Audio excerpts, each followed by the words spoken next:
Continúa nuestro estudio del Sermón del Monte. Estamos ya en el capítulo 7.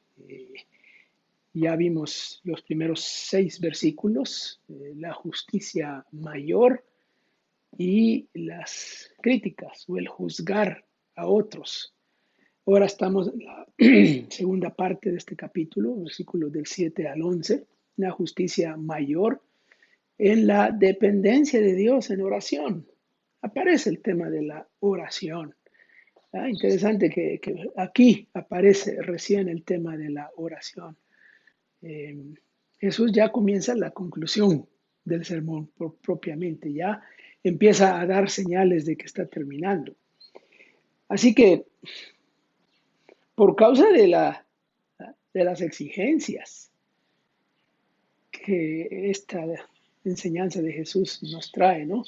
Las exigencias de una justicia mayor que la de los escribas y fariseos. Y además, por causa de la oposición, de la hostilidad eh, y aún de la persecución que habría a los discípulos, ya se menciona desde las bienaventuranzas que habrá persecución por causa de la justicia. Y aquí el versículo 6 que acabamos de ver, se dice que hay perros y hay cerdos que pisotean el Evangelio, pero que son violentos incluso en contra de los discípulos.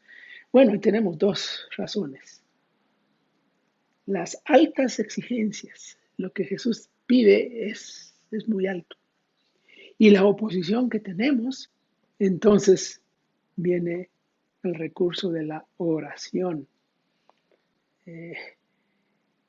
Y hay que entender eh, estos versículos en contexto, en la realidad de lo que estamos hablando.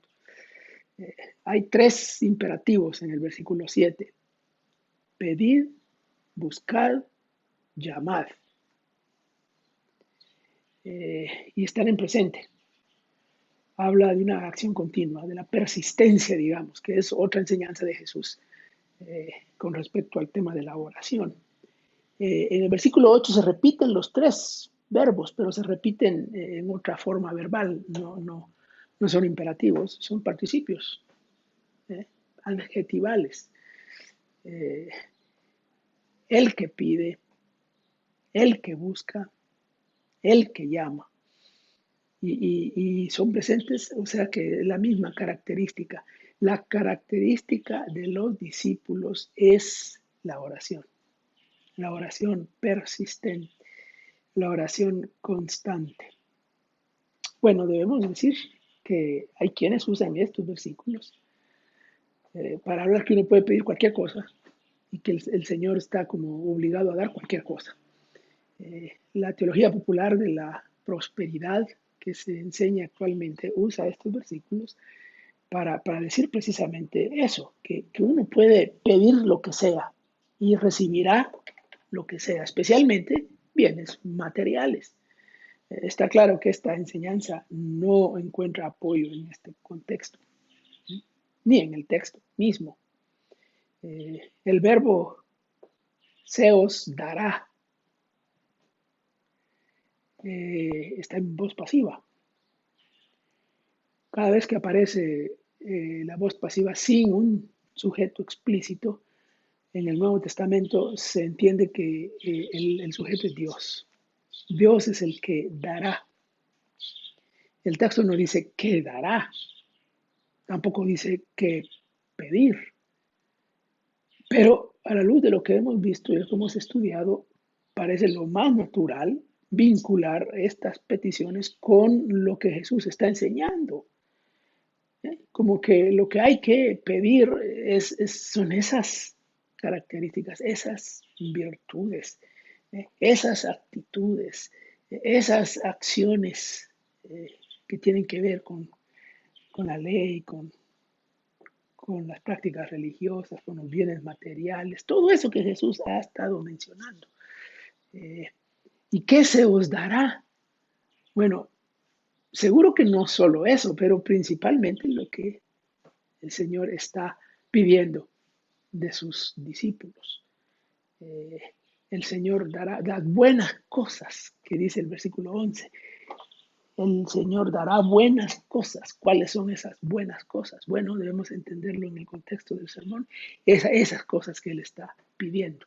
Esas cosas que Él nos está pidiendo a nosotros. Él nos las dará. Pero no sería lo único, por supuesto. ¿Ya?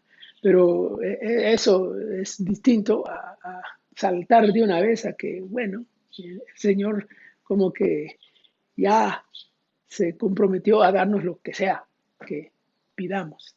Eh, no es tan así.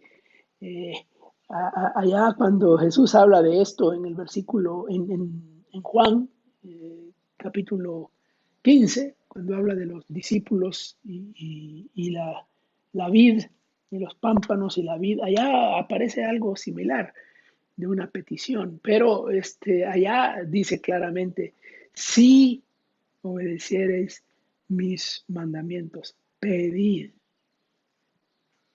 y se os dará, o pedid lo que sea. Así que está vinculado con lo que el Señor nos está pidiendo.